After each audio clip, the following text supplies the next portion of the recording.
네, 뉴정치본색 시작하겠습니다. 오늘의 논객들 소개합니다. 노영희 변호사, 김한 한겨레 기자, 그리고 김민아 시사평론가 나와 계십니다. 안녕하세요. 네, 안녕하세요. 예, 최상병 특검법 갈 때까지 가야 되는 지금 상황이고요. 이미 상당히 많이 나왔습니다만 공수처는 또 한쪽으로는 우리가 가진 거는 통화 기록 정도밖에 없고 그거 가지고는 지금 좀 부족하다.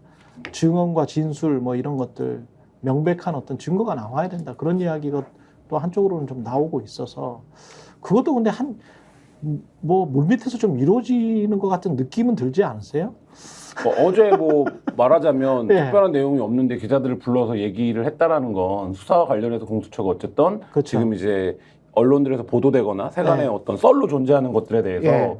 우리가 다 알고 있다라는 네. 거를 이제 좀 어제 확인을 한 거 아닙니까? 그렇죠. 근데 다만 여전히 이제 말씀하신 대로 수사기관이다 보니까 보다 직접적인 증거나 증언이나 혹은 이제 말하자면 정확한 인과관계 이런 것들이 필요하다는 얘기를 한 건데 그 취지로 사실 두 가지 해석이 다 가능합니다. 공수처가 롤 안 된다. 특검을 가야 된다. 예. 라는 해석도 가능할 것 같고 공수처가 그럼에도 불구하고 그 이전에 사실 어떤 성과들을 보여준 수사들이 사실 없었잖아요. 근데 이 수사와 관련해서는 증거 부분에서는 뭔가 좀 우리도 다 갖고 있다, 알고 있다 이런 얘기를 언론에게 이제 계속 하고 있는 그런 상황입니다. 제가 알기로는 공수처가 두 가지 메시지를 두 군데다 전달하고 있는 것 같아요. 예. 하나는 이제 국민들을 향해서 공수처가 열심히 하고 있으니 우리들이 뭔가 더 자세한 이런 것들을 파헤칠 수 있도록 조금 힘을 주세요, 도와주세요. 이런 메시지가 사실은 하나가 있고요. 예. 그 다음에 이제 이 정부나 대통령실 쪽에다가는 우리한테 자꾸 압력 행사하지 말아라. 이 메시지. 또 하나는 그래도 우리가 수위 조절해주겠다.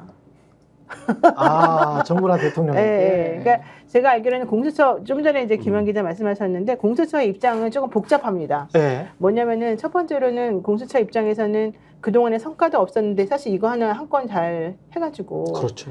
국민들로부터 뭔가 인정을 받고 싶어요. 그렇죠. 지금 공수처장도 바뀌었고 예. 지금 2기 공수처가 출범하면서 뭔가 우리는 그래도 당신들이 처음에 공수처 만들 때 우리들에게 기대했던 걸 할 수 있는 역량이 있어요. 다만 그 전에 첫 번째 1기 공수처장이라던가 이런 사람들이 조금 오염을 시켜놔서 그것들이 조금 문제였으나 이제는 좀 잘하고 싶어요. 이제 이런 마음이 좀 있어요. 그러면은 이 최상병 특검 관련해가지고 그동안에 찾아낸 게 많기 때문에 이거 우리가 사실 놓치고 싶지 않아요.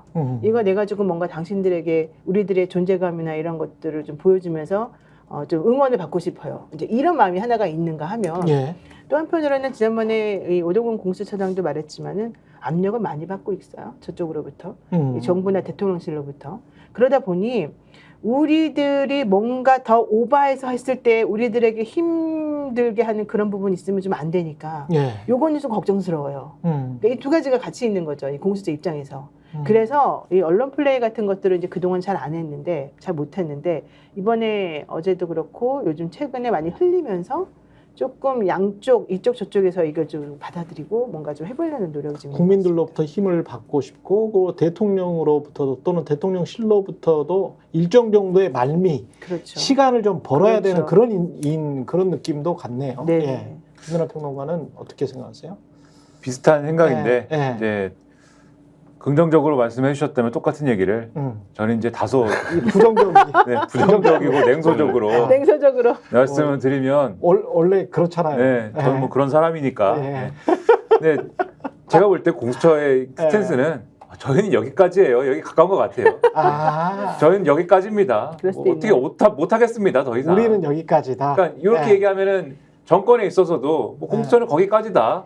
공수처는 여기까지 왔으니까 그 이상의 이제 요 공수처는 여기까지 왔다는 걸 전제하고 이제 액션 플랜을 짜는 거고 정권 입장에서도 그리고 야당과 또 그걸 지켜보는 국민들 입장에서도 공수처는 여기까지인 것 같으니까 특검으로 가야겠구나 이런 시그널을 받을 수 있는 거고 공수처가 예를 들면 통화 기록이라든가 이런 것들을 충분히 확보했다고 얘기는 하는 거잖아요. 근데 어차피 특검을 시작하면 그거 다 특검에 넘겨줘야 되지 않습니까? 그렇죠. 통화 기록을 갖고 있다라고 하는 거는 지난번에 김한 기자도 말씀하셨듯이 의지를 가지고 추진을 하면 사실은 여러 가지를 추가로 밝혀낼 수 있는 것들이 얼마든지 있을 거거든요. 근데 공수처가 이 능력을 가지고 할 수 있다는 것과 현실적으로 보이지 않는 벽이 눈앞에 있기 때문에 그 벽을 뚫을 수 없다는 것과는 다른 문제지 않습니까? 그렇죠. 그래서 제가 볼 땐 공수처는 이 보이지 않는 벽이 이제 있습니다. 여기 벽 앞까지 왔습니다. 저희는 못해요. 이거에 가까운 입장 아닌가 지금. 그러니까 그럴 그 수도 있겠네. 예. 공수처의 수사 의지를 이제 확인해 볼 수 있는 시간이 19일이면 통화 기록이 순차적으로 이제 보존 기한이 끝나잖아요. 그렇죠. 그건 다 확보했다 그러던데. 그러니까 예. 근데 이제 어쨌든 예. 19일 전에 그러면 대통령 폰, 그다음에 여러 다른 폰들을 예. 이미 제출을 받아야 됩니다. 왜냐하면 김건희 폰도 있나 거기에? 그러니까 포함해서 예. 자기네가 수사에서 필요하다고 생각하는 폰들, 왜냐하면 용산 대통령실 압수수색까지 못 할 거잖아요. 통상 관례적으로 보면. 그러면 강우구 부속실장 폰 정도는 해야 되는 거 아니에요? 네, 그러니까 그 폰들을 예. 이제 이미 제출을 받아야 되는데, 그러니까 그 이미 제출에도 물론 깡통폰이 올 가능성이 있죠. 그럼에도 예. 불구하고 공수처가 거기까지 가보느냐, 거기가 벽 앞이냐, 아니면 그거를 못 뚫는 거냐, 이 문제는 하나 한 뭐 일주일 상간에 결정이 되지 않을까 싶습니다. 폰도 받고 근데 사람을 이렇게 부르지는 못하는 거잖아요. 국방부의 고위 관계자들이랄지 그다음에 청와대에 있는 사람들도 지금 제대로 부른 사람은 없잖아요. 유재윤 정도 부르고 이시원도 안 불렀죠. 네. 그러니까 청와대가 아니죠. 용산이죠. 용산에 있는 사람들에 관해서는 이렇게 부르지도 못하면 그게 수사기관은 아닌 것 같은데. 그러니까 어제도 그 질문이 나왔잖아요. 예. 왜 소환 조사가 이렇게 더디냐. 예. 공수처도 이제 그 부분에 대해서는 뭐 본인들도 안타깝게 생각한다 정도로 대답을 했는데, 얘기한 대로 이제 우리가 막 이렇게 각 잡고 하는 검찰의 수사 이런 거에 비하면 예. 굉장히 좀 강도라든지 속도가 느린 게 사실인데, 사실 이제 그 한계를 김민하 평론가가 말한 대로 그래 공수처는 안 돼, 이제 특검으로 가야 돼라고 봐야 될지, 아니면 공수처가 그럼에도 불구하고 뭔가 유의미한 결과를 내놔서 그 조직의 어떤 존재 근거를 살려갈지, 뭐 이거는 한 일주일 상관 안에 결정이 날 것 같습니다. 근데 어차피 그 공수처 수사를 아무리 잘해도 특검은 갈 수밖에 없거든요. 예. 그리고 공수처가 가지고 있는 태생적 한계가 있기 때문에 공수처한테는 사실 기대할 수 있는 게 어느 정도 수준으로 이제 이미 도달해 있어요. 제가 꽤 봤을 잘했어. 때는. 예. 그래서 예. 우리들의 기대 사실 덜 했는데 예. 그 기대에 한 200%까지는 내가 보기엔 한 것 같아요. 그렇죠. 그런데 거기서 그럼 300% 400% 넘어가서 특검 안 할 거냐? 그건 아니거든요. 그러니까 어차피 특검은 한다고 전제를 깔고 공수처의 지금 스탠스는 특검에 넘겨줄 자료를 엄청나게 우리가 잘 만들어 놓고 예. 정리를 해놔서 제보도 많이 모아놓고. 네, 그래서 특검에게 나 이렇게 많이 잘 넘겼어. 우리 이렇게 잘했어. 우리 앞으로 좀 잘 봐줘. 사실은 이제 이걸 가지고 앞으로 10년, 20년 동안 공수처가 제대로 자리 잡을 수 있도록 하는 게 목표거든요. 지금 제보도 많이 들어왔고 많이 받아놨기 때문에 그걸 특검에 계속 그렇게 넘겨주면 그렇죠. 그거 가지고 또 일을 할 수도 있겠죠. 그렇죠. 그러니까 JTBC에 예. 지난번에 보도된 멋쟁 해병들 있지 않습니까? 예. 그러니까 수사 의지가 있으면 사실 멋쟁 해병들에 대한 무슨 수사가 사실은 진행이 됐어야죠. 근데 그렇지. 그 얘기도 물어봤는데 공수처에서 그 답도 이상하잖아요. 사실 그게 가설이 여러 가지가 겹쳐져서 이제 제기된 의혹인데 거기까지 가려면 아직 멀었다는 듯이 얘기하지 않습니까? 몇 가지 가설을 더 확인해야 된다는 듯이. 그렇기는 해요, 사실은. 그렇긴 징검다리가 몇 개는 더 있지. 그렇죠. 그렇긴 그건 한데 맞죠. 예. 지금 언론사에 이 멋쟁 해병 카톡방까지 이렇게 나와가지고 뭐 한 것 같으면은 예. 가령 임성근 사단장 관련 폰은 어쨌든 제출이 돼 있는 것이고 예. 또 임성근 사단장 폰을 통해서 확인돼 있는 중간 고리들이 있지 않습니까? 이렇게 예. 조금 가는 것들이 보여야 되는데 그 멋쟁 해병 카톡방을 향해서 가는 것들이 좀 보여야 될 텐데 그거에 대해서 이제 뭐 아직 멀었다는 듯이 얘기를 하고 이런 걸 보면은 제가 볼 때는 내부적으로는 그 아마 제보받은 거 있을 거거든요. 예. 제보받은 게 있고 관련돼서 기초적인 어떤 이 나중에 수사를 할 수 있는 기초적인 어떤 사실관계나 이런 것들을 확인한 것이 있을지는 모르겠지만 그게 막 언론에 나와가지고 지금 공수처가 이렇게 수사를 하고 있고 곧 누가 소환이 될 것이고 막 이런 수준까지 막 가는 거냐 그건 아닐 것 같고 제가 볼 때는 이 공수처가 고개를 못 넘어요. 이 이종섭이라는 고개를 제가 볼 때는 넘기가 어렵다. 공수처의 역량으로는 그러니까 역량이 아니라 그것은 네. 역량의 문제와는 다른 거죠. 정치적인 환경이 막 소환 조사를 하고 이렇게 해야 되는데 공수처의 위상으로는 그렇죠. 소환 조사를 예. 하고 막 이렇게 해야 되는데 예. 그 보이지 않는 벽이 있기 때문에 이종석 고개를 넘어가지고 가기가 현실적으로 어려운 상태 아닌가 지금. 똑같은 검사라도 공수처에는 못 간다. 쪽팔려서 그렇죠. 쪽팔리다. 고개를 넘어서 가야 되는데. 검사나 특검이 불러줘야 그래도 내가 갈 맛이 난다. 공수처를 무시하는 게 부분이 있는 거고 예. 그다음에 공수처한테 어차피 안 가도 얘네들은 우리한테 할 수 있는 게 하나도 없다. 이제 이 생각이 있고요. 하기사 기소를 못 하니까. 예, 또 하나는 예. 공수처법을 이제 개정해야 된다고 저는 그래서 주장하는 건데 그렇죠. 그 기소권을 당연히 가져와야 되는 예. 것이고 더 중요한 거는 공수처 지금 수사관이 모자라요. 그렇죠. 공수처 사건 너무 많아요 지금. 네. 근데 아무것도 진행이 안 되고 있는데 그래도 지금 속도 내서 자기네들이 몰빵하는 게 사실은 최혜병 특검 이 건이거든요. 최혜병 특검이 아니라 최혜병 사건. 예. 그래서 만약에 여기서 조금이라도 뭔가 더 해보고 싶으면 사실은 수사관 더 뽑아가지고 여기 집중적으로 더 투하를 시켜야 되는데 투입을 현실적으로 지금 그거는 불가능해요. 지금 민주당에서 7월 19일 전까지 대통령 거부권 행사하는 것까지 나올 수 있도록 지금 박차를 간 데서 오늘 지금 나온 거고 내일 제대로 하겠다는 거잖아요. 예. 그렇게 따지면은 공수처가 더 이상 이제 할 수 있는 시간적 여유도 없는 거예요. 그러니까 사람도 모자라지 시간적 여유도 없지. 게다가 조금 약간 그렇죠. 쫄쫄쫄하잖아요 지금 그렇죠. 마음이. 그렇기 때문에 세 가지가 사실은 이 사람들에게는 위험하고 또 이 사람들이 이 공수처라고 하는 이 기관이 언제까지 이 안정적으로 갈 수 있을지에 대한 확신도 없어요. 자기네들 좀 있으면 여기는 임시 거처다 해서 나가고 싶어하는 사람들 많거든요. 그런 걸 다 종합적으로 생각해 봤을 때는 공수처가 지금 현재 하고 있는 것은 사실은 좀 불안하죠. 여기에 아무도 그럼 힘을 안 실어주죠. 근데 저는 이렇게 우회로 있지 않습니까? 구분도로로 멋쟁 해병 5명 이렇게 해가지고 이렇게 쭉 가는 거, 그거는 공수처의 말대로 뭐 증명하기가 좀 힘들 것 같은데 쇼컷이 하나 있습니다. 지름길이. 그거는 7월 31일에 8시 46분에 강우구가 그 임기훈 비서관이랑 통화를 했기 때문에, 그리고 그날 6차례를 통화를 했기 때문에 강우구만 잡으면 돼요. 강우구만. 강우구가 쉬운 네. 사람이 아니에요. 저렇게 강우구만. 말하는데. 경찰 수사관 출신의 강우구가 공소실장이고 네. 그 사람이 완전히 길목이야. 그리고 외압이 들어갔다면 이 사람을 통해서 이 사람이 완전히 메신저고 경로고 그리고 퍼실리테이터라고 해야 되나? 그러니까 이 일을 만들게 옆에서 조달해주고 협력해준 아주 핵심 인물입니다. 이 지금 상황은 그렇습니다. 그러니까 이 사람이 네. 근데 이 사람만 잡으면 돼. 아니 문제는 그게 아니고 네. 그걸 그 사람들이 모르겠어요. 알지? 근데 문제는 강혜구가 네. 이렇게 보기에 허접해 보여도 실세라서 엄청난 실사라며. 제대로 이 사람을 부를 수가 없다니까요. 이게 옛날에 우리 문고리 뭐 십상시 막 이런 얘기 계속했잖아요. 아니 차관밖에 안 되는데 뭐 1급 차관밖에 안 되는 그거는 이제 겉으로 드러난 형식적인 급수이고 네. 실질적으로는 지금 부인 대통령 그 밑에 한 내가 보기엔 한 5번 6번째 정도 될 것 같아요. 현실적으로는. 와. 근데 이 사람이 문재인 정권에서 네. 청와대 부속실장이면은 네. 윤석열 검찰총장 체제에 검찰이 부르죠. 부르지. 부르죠. 반드시 아무것도 아니지. 네, 잡아갑니다. 못해 지금. 근데 여기는 윤석열 정권이고 공수처가 부를 여기는 윤석열 정권은 법이 달라? 아, 한국 법이 뭐 달라. 이렇게 바뀌어졌어? 법은 똑같은데 법을 다루는 사람이 법을 다루는 사람들이 지금 다르니까 네. 법이 똑같아요? 법은 뭐 똑같은지 뭐 아무튼 온갖 수단을 다 해가지고 이걸 막는 거죠. 네. 아주 그래서 고약한 일들이 아마도 커튼 뒤에서는 공수처와 관련돼서 제가 볼 땐 공수처 내부에서도 많은 고약한 일들이 일어나리라 짐작만 하는데 제가 뭐 들어가서 볼 수는 없으니까 예. 그런 것들이 바로 공수처의 지금 수사팀에게는 보이지 않는 벽이 되고 있을 거예요. 제가 봤을 때는 네. 그 멋쟁이 해병 카톡방에 있는 사람 중에 변호사가 있어요. 그 사람을 잡는 게 제일 나아요. 그 사람이 제일 협조적이에요. 잡혔지.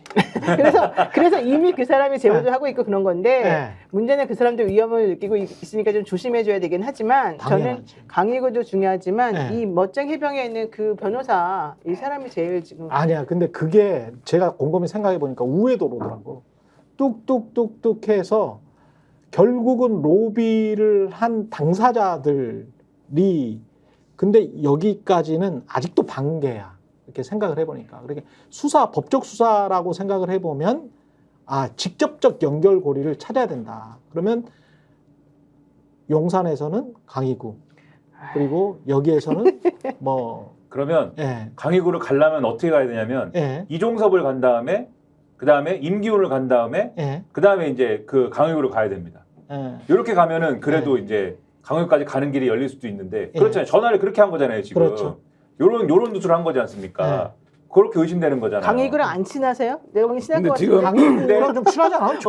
친할 걸로 알고 있는데. 예. 그래서 이 용산 권력의 아주 중요한 고지, 반드시 방어해야 되는 고지가 그래서 이종섭이다. 결국은 그러니까 여기를 방어해내지 못하면, 그러니까 누구를 방어하지 못해도 마찬가지. 그 삼국지에서 뭐 예를 들면은 양평관이 뚫리고 호래관이 뚫리고 뭐 하나씩 관이 뚫리잖아요. 그렇죠. 어차피 다음 전에 거가 뚫리면 다음 걸 방어하면 되는데 네. 그렇긴 하지만 진입도가 좀 멀다 뿐이다. 근데 이종섭이 뚫리면 어쨌든 그 다음부터는 어쨌든 그 수도란 말이에요. 수도에 해당하는 땅이란 말이에요. 거기서부터는 이종섭 다음에 어느 길로 오든지 간에 그러니까는 이종섭이 굉장히 중요한 전략적 고지여서 이거를 못 넘게 하기 위해서 제가 볼 때는 대통령도 그렇고 이 여당도 그렇고 이종섭에 굉장히 이 화력을 집중하는 이유가 있는 거고 공수처도 그걸 깨기가 어렵지 않을까 어떤 부분에서. 김 기자가 답답해하고 있습니다. 아니 답답한 건 없고 지금 미드필더에서 볼 돌리고 있는데 누가 해트트릭 할 거다 이런 얘기하는 거라서.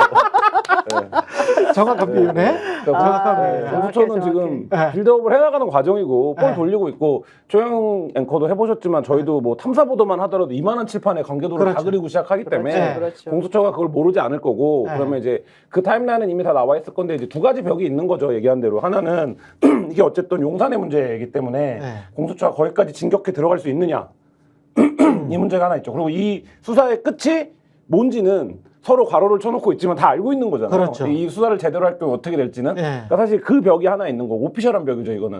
또 하나는 카톡방 같은 경우에는 어제 사인가에 대하라고 선을 긋잖아요.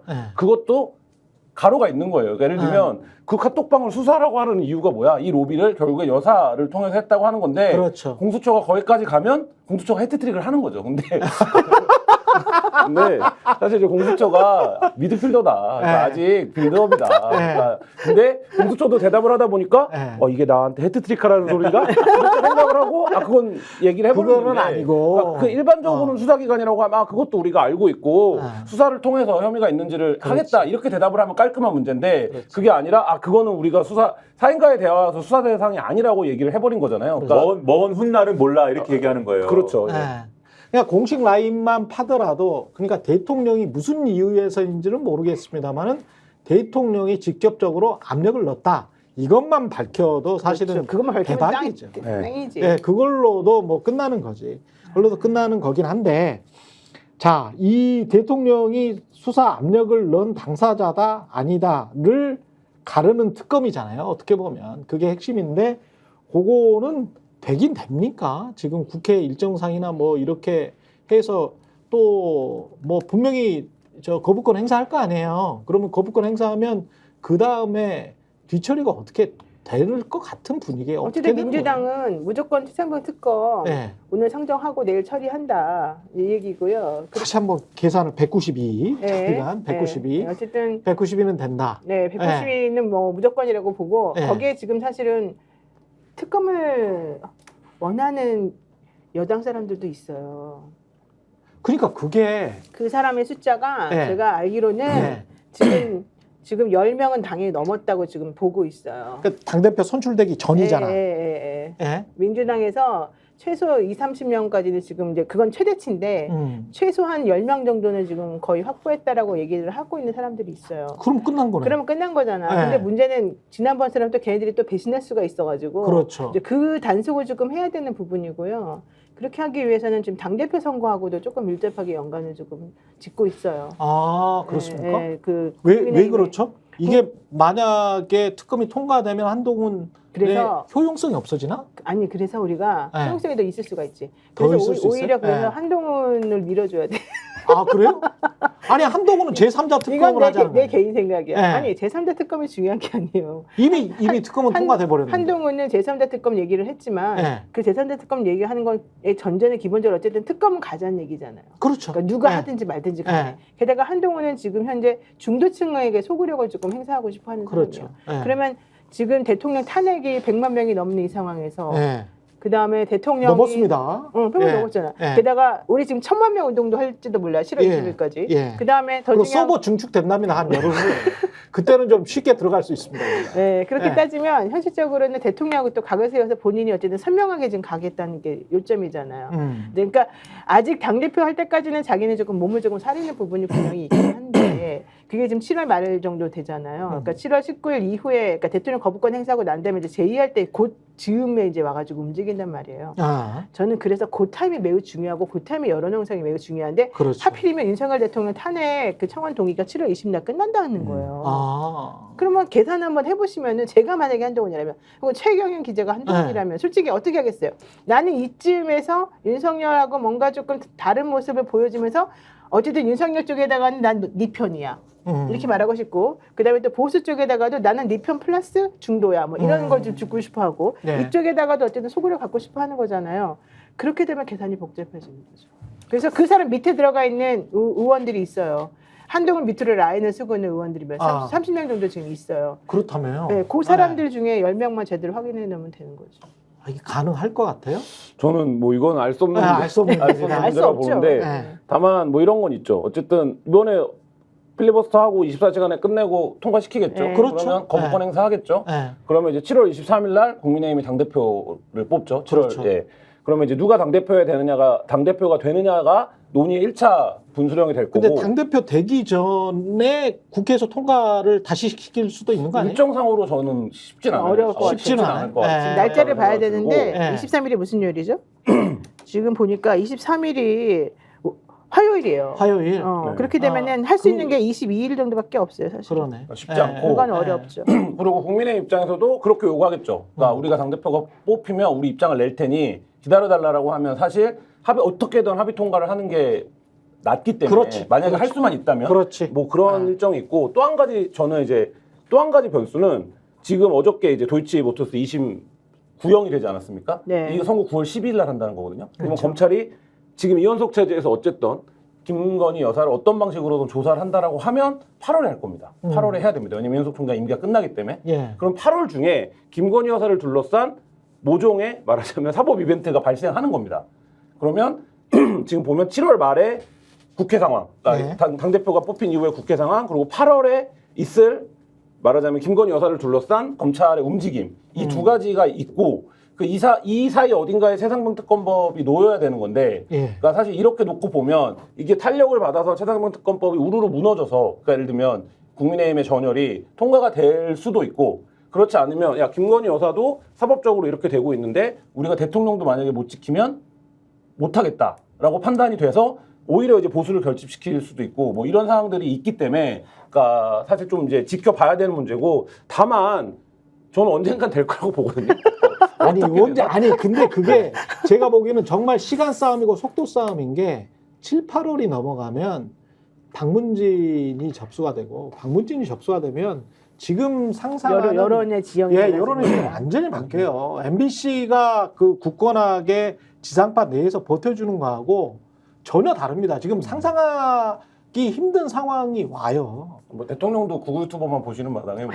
아니 그런데 이제 이른바 네, 이제 중도 네, 진보 무슨 중도 무슨 보수라고 말씀이라고. 하는 분들이 그래도 KBS나 MBC에 대한 신뢰가 있기 때문에 대통령이나 국회의원들 말보다는 KBS나 MBC 말을 신뢰하는 중도층이 많거든요. 사실은 대한민국 사회에. 그 생각을 해보세요. 아무리 언론이 불신받는다고 하지만 지상파 특히 공영방송 두 방송에 대한 신뢰도를 합하면 제가 보기에는 대통령이나 국회의원들 한 절반을 합한 것보다 더 클 수가 있어요. 근데 하나가 넘어갔어요. 그래서 최상병과 관련해서는 거의 이야기를 안 해. 김건희와 관련해서도 거의 이야기를 안 해. 그리고 이재명과 관련해서만 이야기를 해. MBC가 넘어가요. 근데 또 이재명과 관련해서만 이야기를 하고 최병 사건 관련해서는 이야기를 거의 안 해. 네. 그런 상황으로 가면 아젠다 세팅이 완전히 달라진다니까. 근데 중요한 건 그거예요. 지금 8월 가기 전에 뭐 하나 변수가 7월 달에 있느냐면 예. 특검이 지금 현재 그 특검의 실시 시기 관련해서 정진석 실장이 말한 게 있어요. 하나는 뭐냐면은 최상병 사건 과실치사 관련된 거는 경찰에서 수사하고 있고, 그렇지. 외압 관련해서는 공수처에서 지금 하고 있다. 예. 근데 7월 중순경에는 특검 관련된 수사 결과가 나올 거다 이랬잖아요.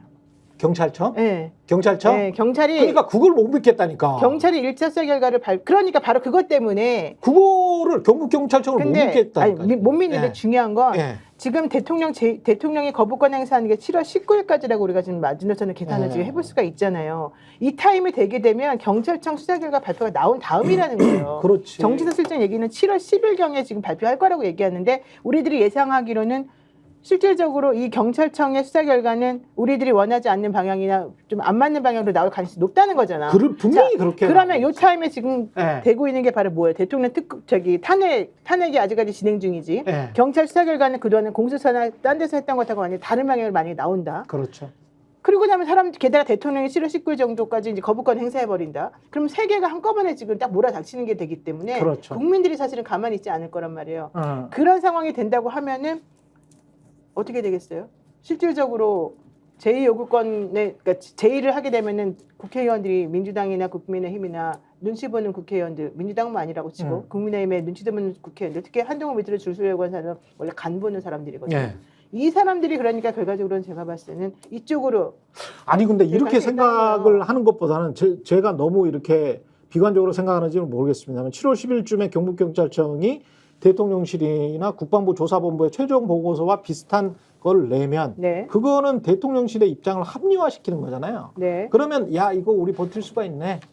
수사기관 중에 하나가 이렇게 말을 했네. 이렇게 하면서 국민의힘 쪽의 의원들도 그냥 버티는 쪽으로 가지 않을까요? 그럴까요? 저는 비관적으로 약간 좀 내가 원래 비관적인가? 왜 김민학과인가 내가? 비슷한가 봐요. 난 다르다고 생각했는데 난 김민아랑 달라. 기분 나빠. 김민아랑 김민아랑 같으면 안 돼. 네, 김민아랑 같으면 안 돼. 아니 뭐 기분이 나쁠 것까지. 그래서 우리 저 전공 심리학 3학년 2학기 때까지 했습니다. 아 그래서요. 진짜요? 네, 나도 심리학과 나왔는데. 그러니까 심리학이라는 동질성도 있는데 그러세요. 네. 비슷한데 기본적으로 네. 그 기자 출신 비슷하지 않습니까? 네. 심리학 비슷하고 네. 다 비슷한데 왜 그러시는 거예요? 아, 그래요? 근데 아무튼간에 야, 자기는 박사를 안 해서 그래.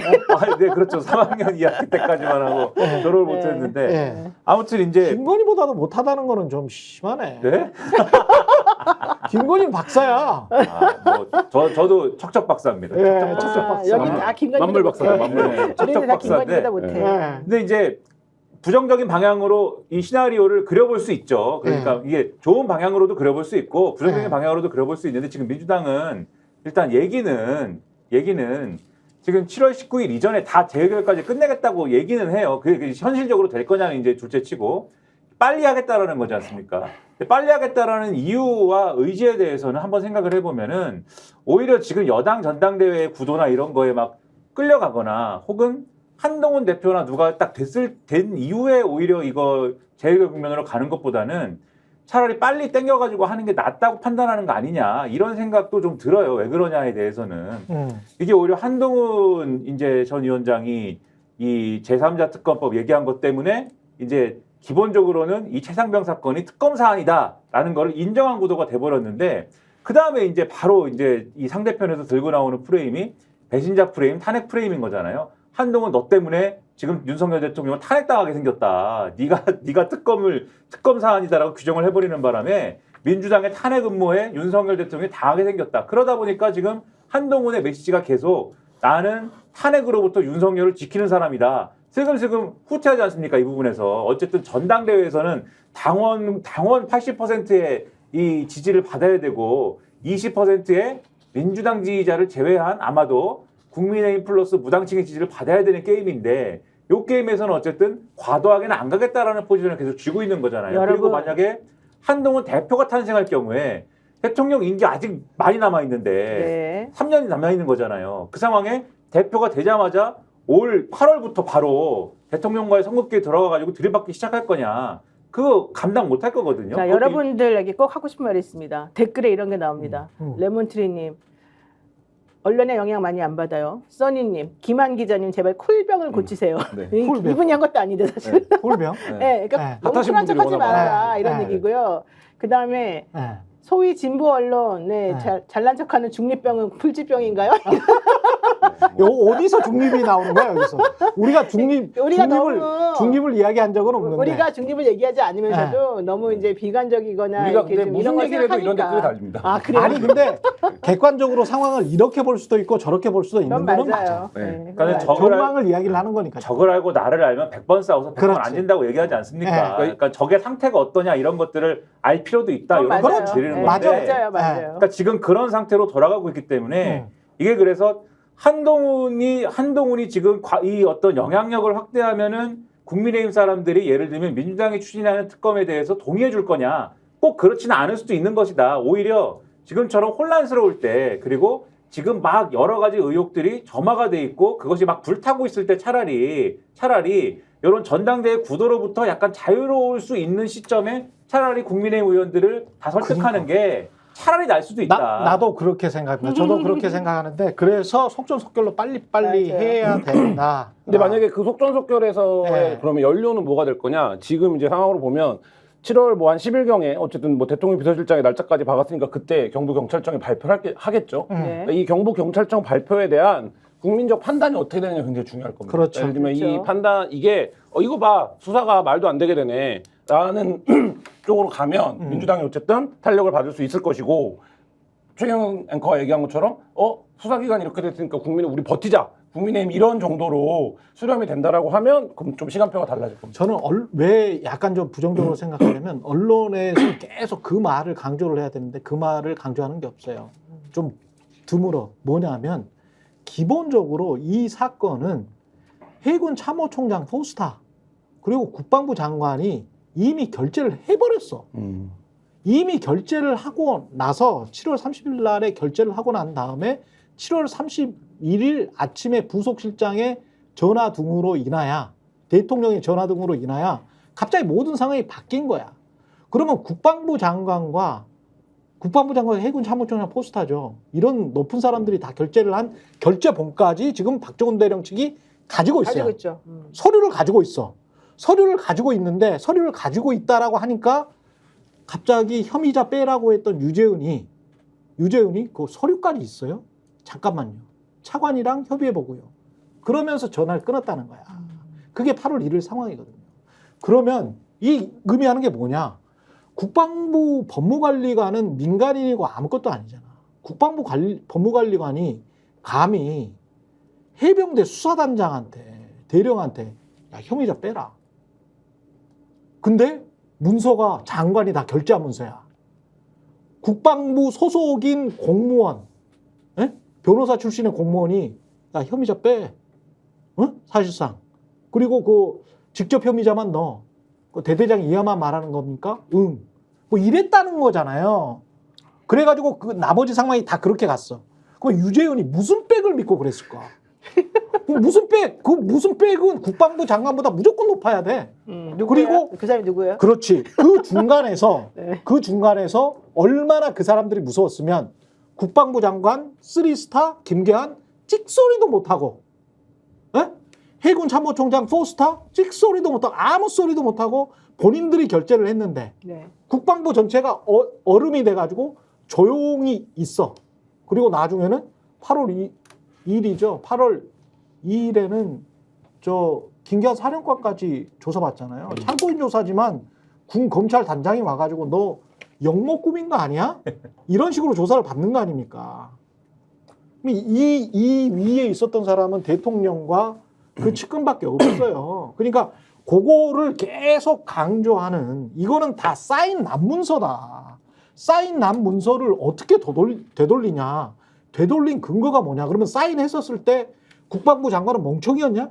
그럼 국방부 장관이랑 같이 배석했던 대변인 뭐 다 있거든요.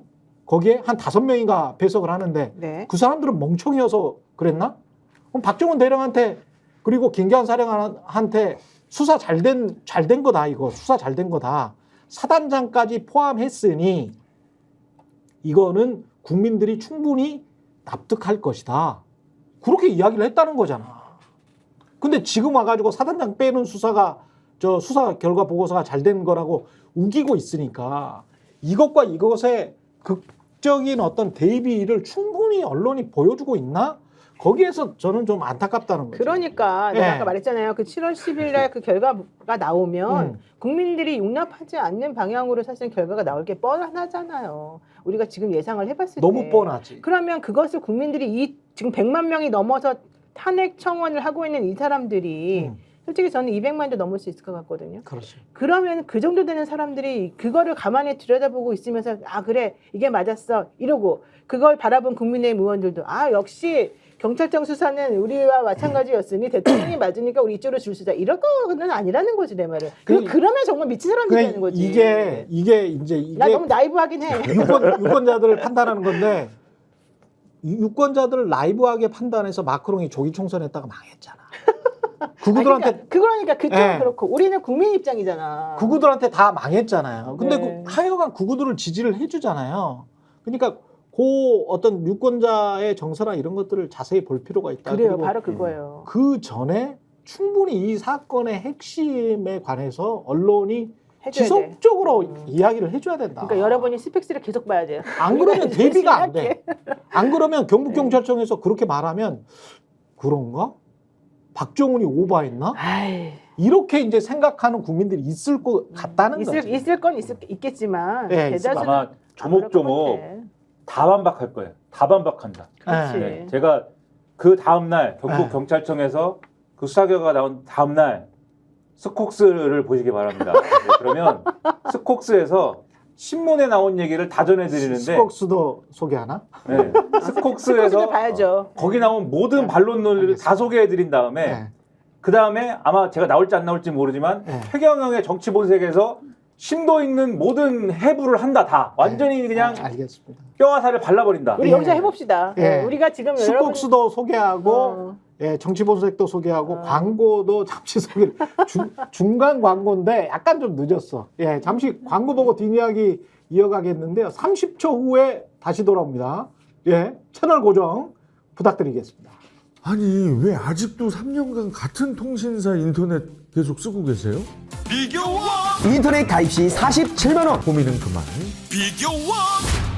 지금까지 이런 인터넷 가입 업체는 없었다. 현재까지 940억 이상 상품을 지급한 여기 서경석의 인터넷 비교원이 있습니다. 유심 변경 시에 추가 혜택이 주어집니다. 물론 이 모든 게 설치 당일 지급됩니다. 인터넷 비교원 통해 인터넷 가입하고 지인에게 홍보해주세요. 본인 추천을 통해 가입한다면 5만 원이 추가로 지급됩니다.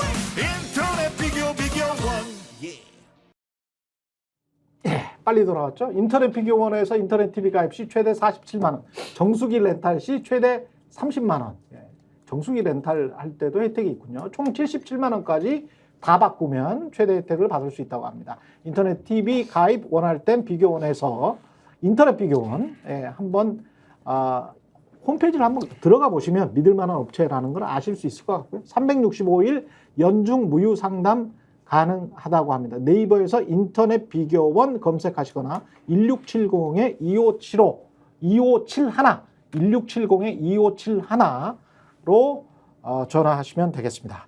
김건희 이야기를 시리즈로 이어갈 수밖에 없을 것 같아요. 왜냐하면 02800-7010-7070의 사용자가 지금 누구냐. 이거는 옛날에 예. 다 쓰는 누구 겁니까?처럼 7070 누구 전화입니까를 해시태그로 다 며칠째 이 얘기만 지금 그러네. 하고 있는데 예. 7070 누구 전화입니까 아니, 도대체? 나는 좀 오랜만에 했어. 네. 예. 아니 근데 이 번호 진짜 좋다. 7070. 800에 7070 너무 네. 외우기도 쉽고. 인터넷 비교원이랑 그 전화번호 자체가 비교가 안 되구만. 1670에 257 외우기 힘들잖아. 800에 7070 얼마나 아니, 쉬워. 무슨 007 제임스 본드도 아니고 7070 너무 이게 귀에 KT 들어오는데. 전화라 그러더라고요. 그렇죠. 예, 뭐 대통령실이니까. 대통령실이니까 KT 아무래도 공격적으로 썼겠지. 그러면 KT에서 좀 양심 고백 해봐요. 7070 누군지 나와줄 거 아니에요. 누가 가입한 자기네는 알 거 거야? 아니야 자기네는. 예, 이거 가입할 때 뭐 비서로 가입은 했을까? 대통령실이 했겠죠. 왜냐면 공기관이니까. 그렇죠. 뭐 대통령실이 했는데 이게 과연 누구 전화냐? 근데 이게. 회선이 어느 방? 그러니까 네. 그 용산에 2층, 3층, 4층, 5층. 5층. 내가 보기엔 5층이잖아. 네. 자, 5층에 어디에 있는 건지는 근데 그때 알수 있지 않아요? 부속실이 한꺼번에 뭐 한 4명인가 5명인가 근무를 한다. 우리가 제2 부속실은 없지만 비서들이 한 4-5명 있다. 네. 김건희 여사 관련 비서가 4-5명 있다. 이거는 대통령실에서 이야기를 한 거더만요. 네, 맞아요. 옛날에 네. 한 2년 전인가. 초창기에. 그죠? 그러면은 가능성을 배제할 수도 없어. 아니 지금 상황 왜 자체. 배제를 왜 해? 우리가 다 아는데. 왜냐하면 7070이 또 네. 번호가 1010이랑 비슷하잖아. 아, 아, 천공 괜찮네. 1010. 아니 1000이라는 거는 쓸 수는 없으니까. 7070, 그 사람 1010. 5자 좋아한다더니 왜 또 7070이었어요? 서로 간에 어쨌든 이 번호가 홀수를 좋아하는구나. 이 번호가 뭐 아까 네. 사람으로 얘기하면 강이고 그다음에 네. 뭐 그러면 대통령이 왜 그렇게까지 경로를 했느냐의 단서가 카톡이라고 하면 직접적으로 이게 말하자면 왜 대통령실이 제가 이 방송에서도 얘기했는데 이렇게까지 키워서 이걸 막고 있느냐. 그렇지. 이거를 상징하고 있는 게 지금 이 02800의 7070이죠. 네. 아니 김건희 여사는 이 거의 다 뽀록 났다고 보는데요. 예. 뽀록 난 경력은 확실히 뽀록 났고 학력도 박사 맞아요. 솔직히 아이, 솔직히 그 논문이나 이런 것도 숙명여대나 국민대는 정신 차리시고요.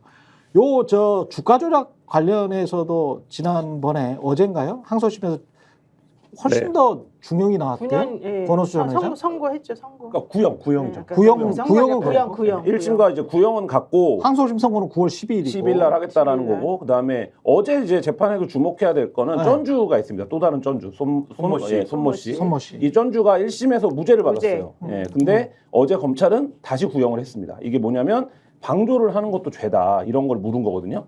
그러면 이제 이게 이제 말하자면 구형 논리로 따지면 이 손모 씨의 자리가 사실 이제 김건희 씨나 최은순 여사가 대입돼도 최은순 씨가 대입돼도 마찬가지인 자리거든요. 그러면 결국엔 애초에 이현석 검찰총장이 내부에 그런 얘기 했다고 해요. 그러니까 요 판결 보고 하자. 요 판결 보고 하자라고 했는데 이미 이제 검찰이 이렇게 구형을 한 상황에서 본인 임기는 8월 말에 끝나는데 예. 그럼 어떻게 할 거냐? 이 숙제가 지금 이제 남겨진 거죠. 그러니까 그 논리를 조금 더 설명을 제가 주워 들은 네. 거예요. 언론 보도를 통해서 주워 본 거를 조금 말씀드리면은 분석이라고 해. 그냥 분석이라고 해. 자신감 있게 해요. 왜 그래? 너무 겸양하지 마. 왜 그래? 예. 아는 게 뭐가 있겠습니까? 제가 김민아 정도면 분석의 최고 왕이야. 그래요. 예. 심리학도 3학년 2학년까지만 해가지고. 예. 네. 근데 이제 요게 보통은 분석한 김민아. 네. 예. 주가 조작을 했다라는 거에 있어서 네. 주범 따로 전주 따로지 않습니까? 네. 그리고 이 돈을 댄 사람은 시세 조종이나 이런 것에 직접적으로 개입하지 않았으면은 처벌이 힘들다. 전주는 처벌이 힘들다. 그래서 김건희 여사는 처벌 대상이 아니다. 이렇게 방어를 한 거잖아요. 지금 이 정권과 여당이 이전에 이전 국면에. 근데 물론 할 말이 굉장히 많으실 거예요. 과연 관여를 안 했나요부터 시작해가지고. 나는 공범이라고 봐. 네, 그러니까 나는 공범이라고 봐서 이 논조가 너무 네. 싫어. 말씀이 많으실 건데 네. 그 얘기를 가기 전에 네. 가기 전 단계에서 이미 내 마음을 알고 있어. 네.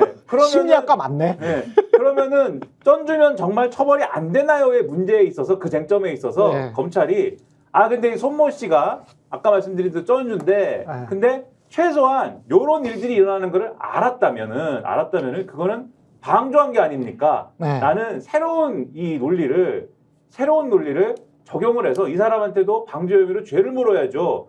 저희가 이렇게 공소장을 변경하려고 그러는데 허가해 주십시오. 재판부에 이렇게 요구를 했는데 재판부가 그래 그럼 공소장 변경해봐 이렇게 해갖고 공소장이 변경이 됐고 이 손모 씨에 대해서 그 변경한 결과로 지금 구형까지 한 거예요. 그러면 이 논리를 그동안에 이 정권이 김건희 여사를 방어하는 데 써온 그 논리 전주니까 처벌이 무조건 안 돼 라는 거에 대입을 하면은 만약 김건희 여사가 요것과 관련해서 시세 조정이나 이런 것들이 일어나는 것을 알았다고 하는 것만으로도 최소한 방조 혐의가 성립하겠네요. 이렇게 물어볼 수 있는 대목이 생겼다. 요 얘기를 이제 하는 것 같고 언론은 네. 하나만 더 말씀드리면은 진짜 네. 이것도 아까 이제 어렵게 돌아간다. 네, 아까 소환 얘기 하셨잖아요. 네. 요게 원래는 이원석 총장이 이 항소심 결과까지 나오고 소환을 할게요. 그러니까 검찰 공식 입장인데 어제 그제 언론 보도 뭐 단독 달고 이렇게 나오는 걸 보면은 그냥 그 항소심 결과 나오기 전에 네. 소환을 한번 하자. 근데 공개로는 못 하겠다. 이런 걸로 약간 내부에서 얘기가 또 새롭게 나오고 있다.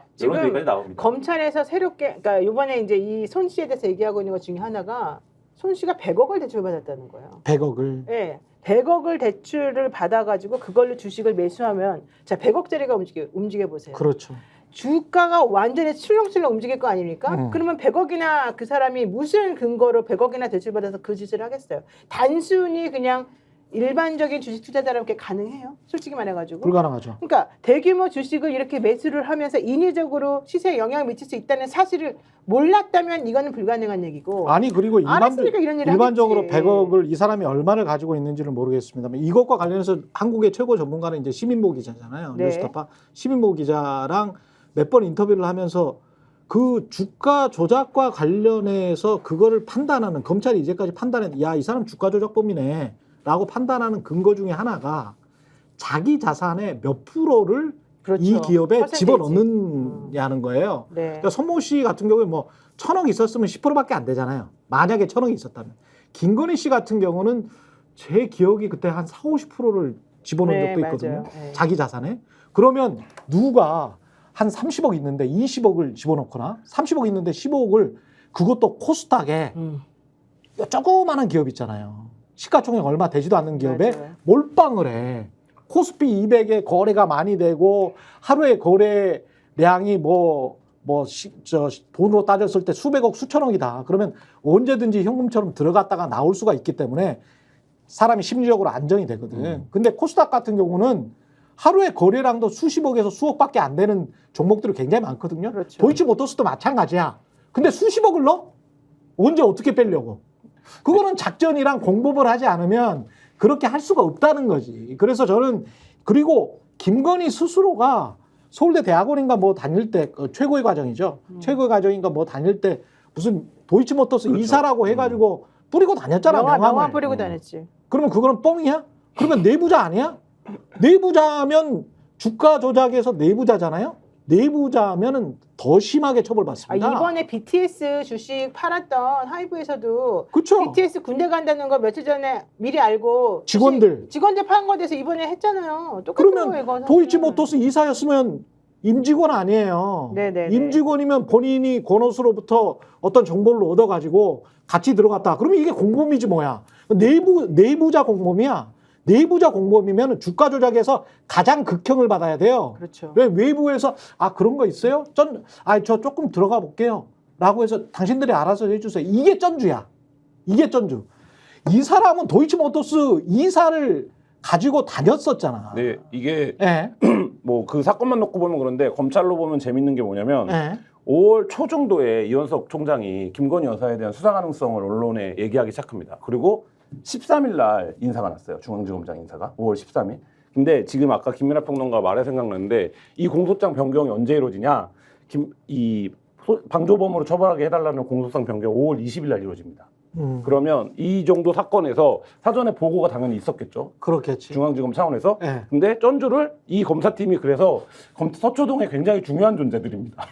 이 검사팀이 이거 쩐주가 공범이 안 될 것 같아? 그럼 방조범으로 갈게요. 라고 해서 변경이 5월 20일 날 재판부가 5월 20일 날 했으니까 아마 내부적인 검토나 보고는 그 이전에 있었겠죠. 그러면 이게 검찰 인사 시기랑 물리잖아요. 그리고 이 5월 20일 날 공소장이 변경된 이후에 6월 25일 날 중간간부 인사가 납니다. 6월 달에. 그리고 이제 내내 시끄러웠죠. 중앙정부이 바뀌고 나서. 근데 이 수사팀은 결국은 어쨌든 못 건드린 거잖아요. 그대로 살아남은 거죠. 네, 지켜보는 눈이 너무 많으니까. 근데 이 파란만장한, 그러니까 이 서초동에서는 제일 치열한 시기거든요. 이렇게 되면. 왜냐면 지검장 바뀌고 위에 중간간부 바뀌고 실무진이 다 바뀐 건데, 근데 어쨌든 이 팀을 못 건드렸다. 근데 이 팀이 이제 말하자면 또 다른 쩐주를 방조범으로 공소장 변경하겠다는 신청을 한 앞뒤로 이 인사가 있었다라는 점은 저는 시사하는 바는 굉장히 있다. 그리고 그게 혼날 뻔한 거다. 네. 혼난다 이러다가. 그렇죠. 그러니까 딱 일주일 전에 우리가 이렇게 좀 사건 방향을 바꿔보려고 합니다. 이게 그 공범으로는 어려울 수도 있으니 방조범으로 가겠습니다라고 했을 때 이거를 당연히 중앙지검장도 알았겠죠. 이게 여사랑 관련된 사건인데 그러면 오케이를 했으니까 공소장 변경을 넣은 거잖아요. 네, 그러고 나서 이 의도를 충분히 윤석열 대통령께서는 알고 있는 거다. 아니 그리고 더 중요한 건 사법부가 이거를 받아들여줬다는 거예요. 이게 검사들이 공소장 변경한다고 끝나는 게 아니잖아요. 그렇긴 하죠. 제일 중요한 건 판사님들이 판결 선고를 어떻게 하냐가 중요한 거잖아요. 근데 사실은 그 방조범 관련해 가지고는 재판하면서도 약간 팁을 좀 준 부분이 있어요. 네, 그래서 제가 알기로는 이 공소장 변경이 그냥 단순히 이루어진 공소장 변경이 아니고 네. 당시에 여기 치열하게 다투고 있는 그 검사, 1심 때부터 관여했던 그 검사들 중에 사실은 욕 먹어가면서 이거 끝까지 우리가 해야 된다 했던 그 검사들이 이제 있었었고 2심에서도 그래서 이거 그냥 무죄 나온 거 이거 도대체 우리는 묵과할 수 없어 이렇게 약간 정의감에 뚜렷해서 일부러 자기가 증인신문 같은 거 하면서도 일부러 그 말을 그렇지. 집어넣어서 공식적으로 기록 남기려고 했던 검사들이 있어요. 그렇죠. 그거를 판사들이 다 알아요. 그렇죠. 그래서 판사님들도 이번에 제가 봤을 때는 9월달에 손 씨에 대해서는 유죄를 선고할 가능성이 매우 높거든요. 이게 벌금 50억 원에다가 아마 구형 3년인가 그럴 건데 아, 소모 씨는 문제야. 뭐가 문제하고 잘못했으니까 그 사람도 처벌을 받아야지. 잘 빠져나갈 수 있었는데. 제가 아니라 인식에 잘 빠져나갔으나 어쨌든 잡힌 거지. 근데 이게 검찰의 뭐랄까요, 그 정말 애쓴다라고 생각하는 그래요, 부분도 요 우리가 보도를 하다 보면 야, 아무리 짜시라더라도 아무리 작더라도 요거는 최소한 단신거리는 돼. 요거는 팩트야. 요거는 확실히 꼼짝도 못해. 그러면 이거라도 내자 일단 일보로. 이런 어떤 그 정성? 그런 정성은 기특하다. 칭찬할 만하다. 그런 생각은 드네요. 왜냐면 요거는 음주운전 방조범처럼 네. 이런 어떤 죄목이 있다면 빼박이거든. 어떻게 해볼 수가 없는 거거든요. 음주운전 그 옆에 있었는데 왜 안 막았어? 라고 하면 그 조수석에 탔는데 당신이 그 왜 안 막았어? 라고 이거는 확실히 죄가 되는 거 아닙니까? 이것도 주가 조작 당신이 인지했는데 왜 안 막았어? 이러면 충분히 죄가 되지. 그리고 인지한 정황은 많거든. 인지한 정황은 많거든. 그래서 그게 만약에 죄목에 그런 게 있다면 저는 공범이라고 생각은 하지만 요걸로 이 작은 거라도 조사를 받고 수사받아서 모셔갖고 물어봐야 네, 될 거 아닙니까? 네. 최소한 방조하셨습니까? 벌금이나 집행유예라도 받을 수 있다면 최소한의 정의는 실현하는 거 아닌가 그런 생각은 네, 듭니다. 그래서 어쨌든 그 상황이 네. 지금 검찰에서는 굉장히 중요한 시간표 중에 하나인 거죠. 그러니까 예를 들면 네. 뭐 어느 정권이라도 대통령의 직계가족을 소환하는 거는 엄청난 이벤트죠. 검찰 그렇죠. 입장에서는. 그렇죠. 그러니까 지금 이제 그 상황이 코앞에 와 있다. 그러니까 네. 검찰 입장에서는 그러니까 이게 가능하냐 이 여부와는 별개로 그렇죠. 검찰 입장에서는 지금 수사 논리로만 놓고 보면 코앞에 와 있는 거고 검찰총장이 내부에 외부 기자들 상대로도 이 1심 얘기를 했었었는데 내부에는 더 적나라하게 얘기하지 않았겠습니까? 뭐 이게 그러면 1심 나기 전에 어떻게 해보던지 뭐 이 논리가 있었을 거예요. 내부적으로 이 수사팀을 말하자면 다독이는 거든 아니면 이 수사팀을 억누르는 거든 뭐 어떤 논리가 있었을 텐데 그 논리 그 상황에 지금 끝에 와 있다. 근데 이 끝에서 난 판결 2심 판결에서 전주에 대해서 되게 강한 구형을 검찰이 했기 때문에 네. 그러니까 그러면 어떻게 구형했다 그랬죠? 구형은? 3년에 3년에 50일 거예요. 예. 3년? 추징 3년, 50억, 예. 징역 3년에 50억 벌금. 그러면 이게 맨날 3년이면 집행유예인데? 예. 집행유예라고 집행유예 하더라도 중요하지 않아요. 네, 집행유예든 하더라도. 뭐든 유죄만 네. 나오면 되는 거예요. 근데 이거를 기소를 직업으로 하는 네. 구형을 직업으로 하는 검사들 입장에서는 네. 이 의미가 뭔지를 알잖아요. 그렇죠. 예. 그러니까 사실 그런 상황 앞이다 지금. 권호수 씨가 2년 6개월인가 그때 나오지 않았었어요? 네, 그렇죠. 그러니까 사실 3년 구형하면 잘한 거예요. 그러네요. 네. 예. 최소한 벌금 구형은 안 했으니까. 징역 구형은 했으니까. 그렇지. 예. 그리고 잠깐만 그 윤석열 대통령 이분의 인식과 관련해서 만약에 진짜로 김진표 전 의장의 회고록 그리고 누구죠? 박홍근 그때 당시에 원내대표죠. 원내대표의 메모 수첩의 말이 맞다면 이 사람은 윤석열 대통령은 KBS나 MBC, JTBC를 좌파 언론이라고 생각한다는 거잖아요. 그렇죠. 그게 가장 핵심인데 좌파 언론이 떠들어서 사람들을 유인했고 그 유인된 사람들로 인해서 이게 어떻게 사건이 일어났다면 어떤 음모일 수 있으니까 이거는 좀 이상민 행안부 장관의 경지는 안 된다라는 그러니까 거잖아요. 윤석열 월드에서의 네. 윤석열 월드에서의 이태원 참사라는 거는 네. 이게 진실입니다. KBS, MBC, JTBC 등이 아무것도 볼 것도 없는 이태원이라는 데에다가 사람들이 가도록 유도 방송을 했어요. 유도 방송을 해서 사람들을 막 이태원 거리에 모았고 그 다음에 이렇게 사람들이 모이면은 이게 사고가 일어날 수 있는데 원래는 용산경찰서장이 될 수도 없는 지방의 무슨 한심한 어떤 경찰이 문재인 정권 때 좌파 정권 때 저는 뭐 저만 좌파지만 문재인 정권 때 아무튼 막 급승진을 해가지고 용산경찰서장이 된 겁니다. 임서장이. 네, 그리고서는 구례에 있던 사람이. 이 용산경찰서장이 일부러 이 관리도 안 한 거예요. 인파 관리도 안 한 거고 대통령 입장에서는. 인파 관리도 안 그렇게 지금 이야기가 윤석열 떨어지는데? 월드에서의 이태원 참사 계속 말씀드리는데 전제는 윤석열 월드에서 일어난 일입니다. 현실에서 일어난 일이 아니에요. 네. 윤석열 월드에서 이런 일이 일어났어요. 네. 그래서 용산경찰서장은 관리도 안 하고 그다음에 어떤 종류의 누군지 모르겠는데 민주노총이라든가 이런 단체와 연결되어 있는 어떠한 자들이 아마도 거기서 어떤 모종의 행위를 해서 뭘 뿌렸든지 뭘 해서 어떤 사람들을 넘어뜨려 가지고 이 사고가 일어나게 했습니다. 그래서 그런 일들을 이 좌파 방송, 좌파 경찰서장, 좌파 사고 뭉치들이 왜 했느냐? 왜 했습니까? 윤석열 정권의 정치적 타격을 입히기 위해서 했다. 이게 윤석열 월드에서 일어난 일입니다. 지금 그 또 나온 큰일이네. 기사 중에 진짜 하나가 큰일이네. 박홍건 네. 원내대표가 그때 들었다고 그랬잖아요. 네. 40분 동안 독대한 내용과 관련해가지고 네. 그 얘기를 나중에 김진표 의장하고 박홍건 원내대표랑 이명박 때 경제관리원명하고 3명이 같이 밥을 먹으면서 그 얘기를 또 들었다는 있대요? 네, 한 명이 더 있어요.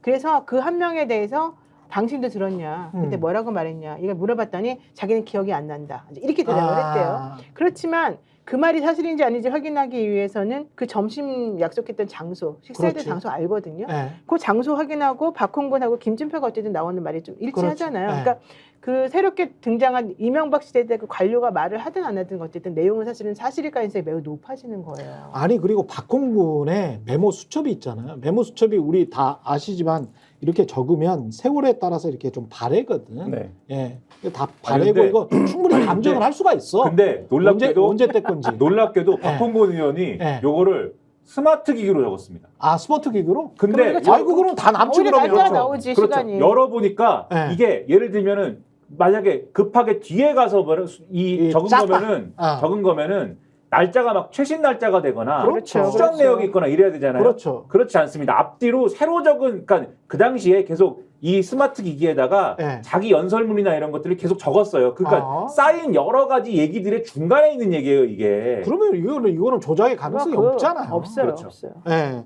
근데 이게 얼마나 심각하냐면 일반적인 사람들은 제가 모두에도 그런 말씀 드렸습니다. KBS, MBC에 대한 신뢰가 대통령 플러스 국회의원 한 절반의 신뢰보다 더 높을 수 있다니까요. 그런데 KBS, MBC의 일반 구성원들 그냥 시민들이잖아요. 그 사람들은 그냥 언론인들이고 한겨레도 마찬가지고 그냥 언론인들 직장인들이거든. 그 사람들을 좌파 언론 이렇게 규정하는 사람이 대한민국에 몇 명이나 될까요? 제가 보기에는 100만 명, 200만 명 되기도 힘들거든. 근데 5천만 명 중에서 한 1, 2% 끼케야 한 5% 되는 정도의 생각을 가지고 있는 사람이 대한민국 대통령이야. 이거는 정말 충격적인 거죠. 문재인 대통령이 유튜브에 네. 많이 의존한다는 얘기는 뭐 용산에 아는 사람이 있는 사람이나 혹은 뭐 흘러나온 얘기도 유튜브들이랑 건조해서 술을 먹었다 이런 얘기들은 많이 나왔었는데 그렇죠. 사실 이제 이 인식을 적나라하게 정말로 이렇게 자기가 나라를 운영하는 동안에 벌어진 사건 사고에 있어서도 얼마나 많은 정확한 정보를 보고받겠습니까? 그렇죠. 실시간으로. 근데 그렇죠. 그런 거에 대한 의존하는 게 아니라 자기가 주관적으로 그리고 어떤 자기의 어떤 취향적으로 네. 듣고 싶은 얘기를 듣고 그 얘기를 누구한테 한 겁니까? 자기가 티타임하는데 자기 뭐 휘하에 있는 직원들한테 한 것도 아니라 국회의장한테 그 얘기를 한다는 거죠. 필터링 없이. 그러니까 저는 이거 자체가 굉장한 국가적 위기다. 그러니까 충격이에요, 네, 진짜. 그러니까 이 내용의 발언이 예. 용산의 주장처럼 김진표 의장이 너무 놀란 나머지 뭐 좀 더 왜곡해서 얘기를 했거나 과장해서 얘기했을 수도 있지만 골격은 김진표 의장이 그 얘기를 듣고 놀랐다는 거잖아요. 근데 아니. 김진표 의장은 기재부 관료 출신이야. 세제실장까지 하고 숫자에 민감한 사람이고 그분이랑 몇 번 인터뷰를 해봤지만 굉장히 꼼꼼한 사람입니다. 그리고 김진표 의장이 무슨 강경 무슨 진보 좌파입니까? 보수적이죠. 온건 합리 보수 관료 출신이에요. 일단 합리는 빼주세요. 네, 일단 온건 보수적인 분이에요. 네. 굉장히 보수적인 분입니다. 그리고 스스로가 기독교 신자로 지금 현재 장로고 그런 사람이 이 회고록에다가 본인이 아니, 국회의장 회고록에도- 퇴임하고 아니 그래서 회고록에도 거짓말을 써? 참고 참아서 쓴 보면은 네. 박홍근 의원이 적어놓은 거랑 비교를 해보면은 참고 참아서 손땀을 해서 쓴 거잖아요. 회고록에도. 아니 게다가 그날 점심 먹은 사람 중에 아까 경제 관련 있었다 그랬잖아요. 그 사람이 물어봤대요. 하도 어이가 없어가지고 이거 진짜 사실이냐. 그랬더니 김진표 의장이 내가 왜 거짓말을 하냐면서 오히려 화를 냈다는 거예요. 그러면서 네, 그때 당시에. 그러면서 대통령을 다시는 만나고 싶지 않을 이런 사람이 뭐 대통령이냐 이러면서 얘기했대요. 그러니까 그 정남이가 정도 떨어졌다고. 실제로는 김진표 의장은 실제로는 너무나 충격을 받았는데 충격이었지. 회고록에는 낮추고 톤을 낮추고 낮춰 쓴 거예요. 그거는 그렇지. 화장을 의식해서 회고록에는 그런데- 좌파 언론도 없어. 그렇죠. 그럼요. 네. 그래서 그것만 딱 쓴 건데 네. 근데 이게 뭐냐면은 윤석열 대통령이 아까 김환 기자 말씀하셨지만은 자기들끼리 떠든 얘기가 아니고 국회의장한테 한 거잖아요. 현직 국회의장한테. 그렇죠. 그렇다라는 얘기는 그러니까는 이거를 저 사람도 알아들을 얘기하라고는 하고 하는 생각으로 한 거잖아요, 지금. 그렇죠. 그러니까 아. 이거를 우리 심리학에서 뭐라 그러냐면은 우리 심리야. 현실 검증력이 떨어졌다고 그래요. 아. 현실 검증력이 떨어져 있는 상태다. 네. 이것은 위험합니다. 위험한 것입니다. 그래서 심리 상담을 받으셔야 아니 된다. 게다가 더 중요한 건 이날 이때 왜 국회의장이 대통령에게 그런 걸 말했냐면 국민의힘 사람이 자기한테 부탁했다는 거잖아요. 예. 이상민 장관 해임 좀 시켜달라고. 그걸 부탁하러 간 자리에서 그 얘기를 한 5분 정도 했더니 대통령이 40분 동안 반박하면서 그런 얘기를 했다는 거예요. 이게 더 충격적인 거 아니겠습니까? 국민의힘 사람이 이상민 장관을 해임시켜달라. 그러니까 이상민도 사실 그때 당시 나 사퇴하겠다고 말했는데 그렇지. 그걸 안 받아준 거예요. 국민의힘 사람들도 이 사람을 사퇴해야 된다고 생각했는데 대통령한테 안 먹히니까 국회의장 당신이라도 말해달라. 이렇게 했다가 여기까지 온 거예요 지금. 근데 대통령 60 넘으셨죠. 60 넘으신 61년생인가 그러니까 60 넘은 넘으신 것 분이 같은데. 어떤 예. 본인의 갑자기 인지 능력이 좋아지거나 네. 성격이 바뀌거나 아니면 분별력이 생기거나 그런 경우가 있습니까? 뭐 그렇게 말하면 안 되지 나이를 인상적으로 가지고. 봐야 되니까 저는 이런 느낌이 들었어요. 예를 들면 세월호 참사 났을 때 네. 안타까운 일이지만 박근혜 대통령이 7시간 만에 나타나서 네. 구명조끼를 입고 있었는데 그렇게 구하기가 어려웠습니까? 라는 네. 질문을 하면서 이게 뭐지? 이런 국민들이 온 충격을 받은 거잖아요. 그렇죠. 근데 지금 윤석열 대통령의 이 발언도 그 월드에 살고 있는 거예요. 그러니까 말하자면 김민하 평론가 말대로 그러니까 아무도 그렇게 생각하지 않아요. 아무도 그렇게 생각하지 않는데 본인은 너무나 진지하게 그 얘기를 지금 국회의장에게 했다는 거잖아요. 저는 이거 자체가 굉장한 좀 위기라고 봅니다. 그러니까 그리고 이거가 지금 그 이후에 대통령실에서 그 말을 했다는 건지 안 했다는 건지 김진표 뭐 국회의장이 거짓말했다 이거 방어가 안 되고 있거든요. 그러니까 수습도 안 되고. 정말 벌거벗은 임금이라고 생각이 드는 게 이번에 정진석 대통령 비서실장을 비롯해서 그 사람들이 나와가지고 최이병 사건과 관련해서 전부 부인하고 거짓말, 사실상 저는 거짓말이라고 판단하는데 그렇게 이야기를 하는 걸 보면 대통령 앞에서는 얼마나 대통령의 말에 관해서 단 한마디도 못하고 어떤 지적도 못하고 어떤 경고성 메시지도 못 내고 그냥 굽신굽신만 하고 있을까. 근데 그런 사람들에 의해서 돌아가고 있고 대통령은 자기가 옳다고 지금 생각하고 어떤 정책을 펴고 있고 어떤 말들을 하겠구나. 딱 한 분의 말씀만 듣고 나머지 사람들은 말을 하면 혼내니까요. 경로하고 혼내니까는 말이 안 통하죠. 딱 한 분만이 윤석열 대통령에게 직언을 할 수가 있습니다. 사람 고쳐 못 씁니다. 아유. 사람 고쳐 못 쓰고요. 3년은 너무 길어요? 악몽입니다. 악몽이에요. 예. 네. 이런 인식을 가지고 있는 분이 거의 확실해지고 있는 것 같은데 이게 맞다면 진짜 3년이면 진짜 충분히 한 나라를 말아먹을 시간입니다. 저는 그렇게 봅니다. 예. 큰일 났습니다. 예. 탄핵 청원은 서버 확장을 한 열흘 후에 한다니까요. 그동안에 꾸준히 한번 시간 되시는 분들은 꾸준히 한번 방문을 해주시고요. 그리고 그렇지가 않고 열흘 후에 편안하게 하겠다라고 하면 열흘 후에 방문을 하셔서 탄핵 청원을 하는 것도 나쁘지 않은 선택이다. 예, 국민 투표하듯이 한번 해보자. 라는 생각을 하면서 여기까지 정치본색 하겠습니다. 구독과 좋아요 부탁드리고요. 저희는 내일 오전 10시 50분에 돌아오겠습니다. 고맙습니다.